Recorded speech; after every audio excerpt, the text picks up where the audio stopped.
जय हिंद दोस्तों। हम समझते हैं अर्थशास्त्र के पिता स्मिथ साहब हैं। अर्थशास्त्र के पिता स्मिथ साहब हैं। पिता इसलिए कहा जाता है कि इन्होंने सबसे ज़्यादा इस चीज़ के बारे में दिया, ना कि इनके बाद ही अर्थशास्त्र का किताब बनना ही, ऐसी बातें नहीं है। जो व्यक्ति सबसे ज़्यादा योगदान किसी चीज़ में देता है उसे ही बना दिया जाता है पिता। आखिरकार जिस तरह से अरस्तु साहब जीव विज्ञान के पिता बोले जाते हैं, जिस तरह से न्यूटन साहब को भौतिकी का पिता बोला जाता है, लेबोजियर साहब को रसायन विज्ञान का पिता माना जाता है, ठीक इस तरह से स्मिथ साहब को भी अर्थशास्त्र का पिता ही माना जाता है।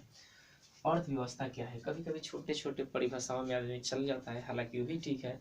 अर्थ का व्यवस्था करना ही अर्थव्यवस्था कहलाता है। तो अगर इस तरीके से भी ये भी परिभाषा ठीक है कि अर्थव्यवस्था क्या है, तो अर्थ का व्यवस्था करना ही अर्थव्यवस्था कहलाता है। लेकिन ये भी बातें जरूरी हैं कि हम अर्थव्यवस्था के सटीक और सरल इस तरीके से परिभाषा दे सकते हैं। इस अर्थव्यवस्था की परिभाषा हम इस तरीके से दे सकते हैं कि यह एक ऐसा संगठन है आर्थिक क्रियाओं का, यह एक ऐसा संगठन है आर्थिक क्रियाओं का जिसके अंतर्गत लोग कार्य करके अपनी जीविका चलाते हैं। छोटा शब्दों में लिख सकते हैं, जिसके अंतर्गत लोग कार्य करके, जिसके अंतर्गत लोग कार्य करके अपनी जीविका चलाते हैं, अपनी जीविका चलाते हैं, अपनी आजीविका या फिर जीविका, आजीविका चलाते हैं, उसे अर्थव्यवस्था कहते हैं। लोग कार्य करके अपनी आजीविका चलाते हैं, फिर समझिए, लोग कार्य करके अपनी जीविका चलाते हैं, उसे अर्थव्यवस्था कहते हैं। लोग कार्य करके अपनी जीविका चलाते हैं, उसे अर्थव्यवस्था कहते हैं। अर्थव्यवस्था के अगर प्रकार देखा जाए, प्रकार तीन प्रकार के मेरे दोस्त, प्रकार के तीन भागों में बांटा गया है। एक है पूंजीवादी अर्थव्यवस्था, पूंजीवादी अर्थव्यवस्था। दूसरा है समाजवादी, समाजवादी। और तीसरा है मिश्रित, तीसरा है मिश्रित अर्थव्यवस्था। अर्थव्यवस्था के तीन क्राइटेरिया में बांटा गया है, पूंजीवादी, समाजवादी, मिश्रित। पूंजीवादी, समाजवादी, मिश्रित। पूंजीवादी का परिभाषा समझते हैं, जिसमें निजी अधिकार हो। क्या हो? जिसमें निजी अधिकार हो, पूंजीवादी बोला जाता है। जिसमें निजी अधिकार, निजी माने स्वयं मालिक हो जाए, अपना मालिक, अपने पैसे का स्वयं हम ही हैं, इसे बोला जाता है निजी। ऐसा पूंजीवादी अर्थव्यवस्था किन किन देशों में है? आपका अमेरिका है, फ्रांस है, जापान है, ब्रिटेन है। इन सभी देशों में पूंजीवादी अर्थव्यवस्था चलता है। America, France, Japan, Britain. America, France, Japan, Britain. Samajwadi में कहता है सरकार का अधिकार, 100 से समाज और 100 से सरकार, सरकार का अधिकार हो, सरकार का अधिकार हो, उसे समाजवादी अर्थव्यवस्था बोलते हैं। जिस तरह से रूस में है, रसिया भी बोला जाता है, इंग्लिश में रसिया लिखा जाता है और हिंदी में रूस बोला जाता है। मिश्रित यानी निजी और सरकार दोनों का हो, निजी और सरकार यानी मिला जुला सरकार हो, इसीलिए भारत एक मिश्रित अर्थव्यवस्था है। निजी और सरकार दोनों अर्थव्यवस्था हो, निजी और सरकार दोनों का हो मिला हुआ, उसे बोला जाता है मिश्रित अर्थव्यवस्था। जैसे भारत की अर्थव्यवस्था क्या है? तो भारत की अर्थव्यवस्था मिश्रित है। भारत की अर्थव्यवस्था क्या है? मिश्रित है। आपसे बहुतों बार पूछा गया है कि किस देश की अर्थव्यवस्था मिश्रित है? Option A France, B Japan, C रूस, ऑप्शन डी भारत। तो भारत ही मेरा ऑप्शन सही होना चाहिए, ठीक है। अहो बे करेगा हो। अर्थव्यवस्था के हमने प्रकार देख लिया, ये तो प्रकार मैंने देखा। अर्थव्यवस्था के क्षेत्र भी होते हैं, अर्थव्यवस्था के क्षेत्र भी होते हैं। अर्थव्यवस्था के क्षेत्र, अगर क्षेत्र देखा जाए तो क्षेत्र भी तीन प्रकार के होते हैं।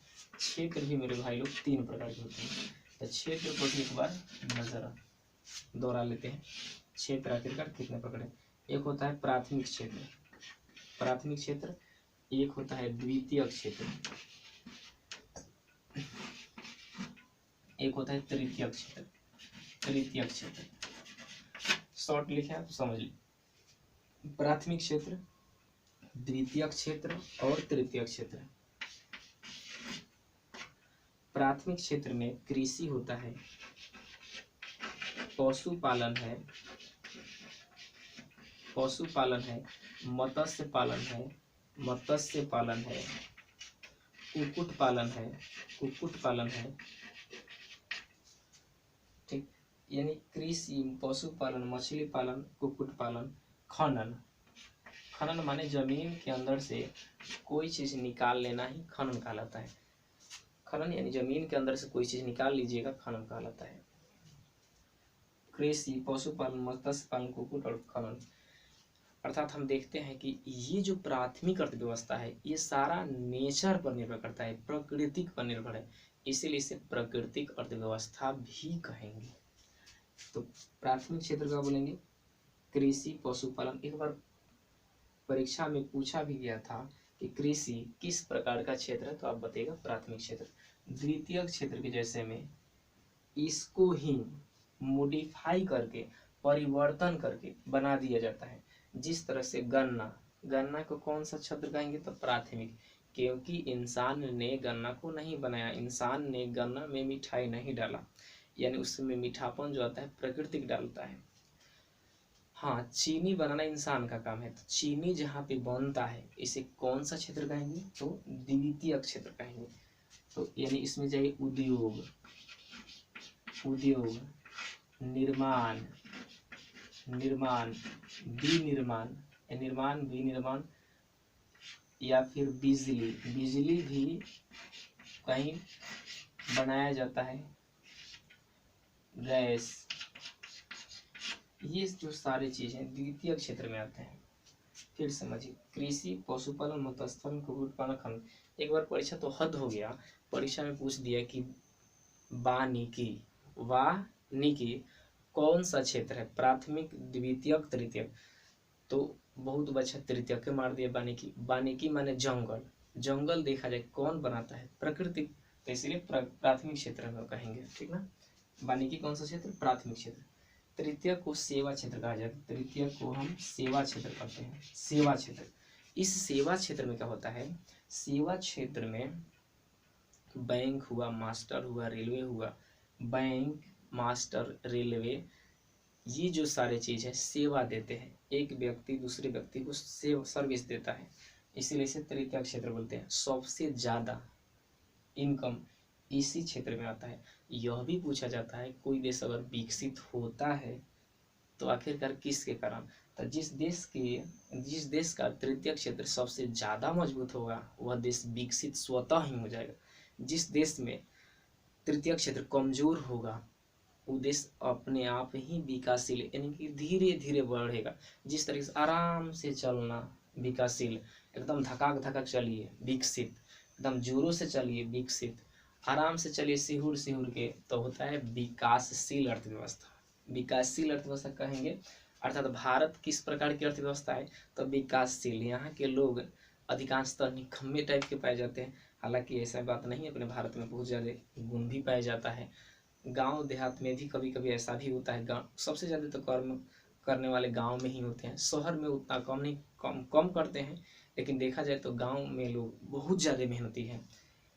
हालांकि इनकम उन लोगों का, ग्रामीण लोगों का प्राथमिक क्षेत्र में, जबकि प्राथमिक क्षेत्र में उतना इनकम आते होते नहीं है। कभी बाढ़ का सामना करना पड़ता है, कभी सुखाड़ का सामना करना पड़ता है, तो कभी किसी जानवर का सामना करना पड़ता है, वगैरह वगैरह सारी चीज़ देखने को मिलता है। लेकिन तृतीय क्षेत्र, डॉक्टर को कौन चीज़ से मतलब बाढ़ है, सुखाड़ है, सरकार उसको इनकम देती रहती है। डॉक्टर, मास्टर, रेलवे, बैंक, ये सभी जो क्षेत्र है सेवा के क्षेत्र कहे जाते हैं। तो अगले बार चलते हैं दोस्तों।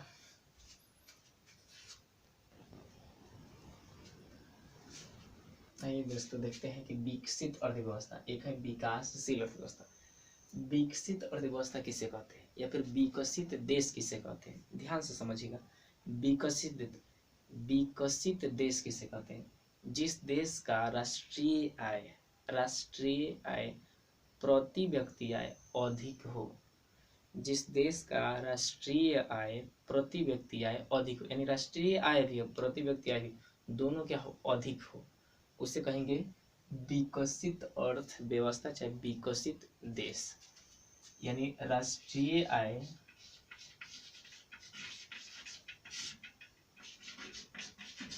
और प्रति व्यक्ति आय दोनों क्या हो, अधिक हो। अधिक का सिंबल इस तरीके से लेते उसे बोलते हैं विकसित देश।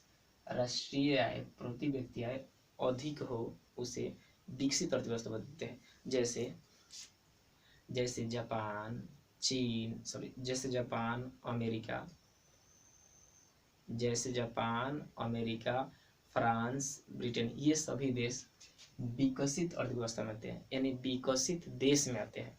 यानी तृतीय क्षेत्र हम पहले भी बताए थे इसके पहले वाले में कि जिस देश का तृतीय क्षेत्र ज़्यादा मजबूत होगा वो देश विकसित हो जाएगा। यानी इसमें इन सभी देशों में अभी जो बोले जापान, फ्रांस, अमेरिका, ब्रिटेन, इन सभी देशों में विकसित तृतीय क्षेत्र का ज़्यादा योगदान है। विकसित ठीक इसका उल्टा, राष्ट्रीय आय प्रति व्यक्ति आय कम हो, राष्ट्रीय आय प्रति व्यक्ति आय कम हो उसे कहेंगे विकासशील अर्थव्यवस्था। जैसे भारत, श्रीलंका, इंडोनेशिया, ये सभी विकासशील अर्थव्यवस्था है। अगला देखते हैं, जीवन की भौतिक गुणवत्ता के सूचक। जीवन की आखिरकार जीवन की भौतिक गुणवत्ता के तीन ही सूचक है। तीनों सूचक बताए थे मोरिस डेविस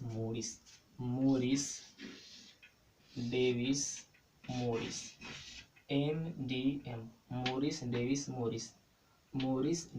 मोरिस जीवन की भौतिक गुणवत्ता के सूचक के बारे में मोरिस ने बताए थे। कौन था? पहला था जीवन की प्रत्याशा। जीवन की प्रत्याशा में क्या होता है मेरे भाई? स्वास्थ्य के बारे में, यानी चिकित्सा के बारे में अच्छा होना चाहिए, तभी न लोग कोई जी पाएगा जीवन को। चिकित्सा होना जरूरी है, यानी उसका समय अनुसार इलाज हो तो ठीक है। दूसरा है शिशु मृत्यु दर। यानी हर एक देश में बच्चे तो जन्म लेते हैं, जीवन का ये लक्षण नहीं है, जिसका जन्म हुआ वो तो मर भी करेगा, लेकिन शिशु अवस्था में न कोई मरे, इसके बारे में शिशु मृत्यु दर बताते हैं। यानी बाल अवस्था में न मरे, यानी उसको चिकित्सा, यानी कि उस देश को जीवन प्रत्याशा या भौतिक गुणवत्ता किस तरह से है इसके ऊपर निर्भर करता है उसमें कितने बच्चे मर रहे हैं। तीसरा साक्षरता, यानी उस देश में पढ़ाई का भी एक वैलिडिटी, एक तरह से चरम पे होना चाहिए कि किस तरह से वहाँ के लोग पढ़ाई को कर पाते हैं। तो जीवन में ये जीवन की भौतिक प्रत्याशा में तीन चीजें हैं। जीवन की प्रत्याशा है, यानी जीवन की भौतिक गुणवत्ता में तीन, जीवन की प्रत्याशा जो कि चिकित्सक बताता है, शिशु मृत्यु यानी बच्चा शिशु अवस्था में न मरे, और साक्षरता यानी कि पढ़ाई लिखाई उसका होना जरूरी है। तो इन्हीं पाठों पर हम इस पाठ को खत्म करते हैं। जय हिंद साथियों।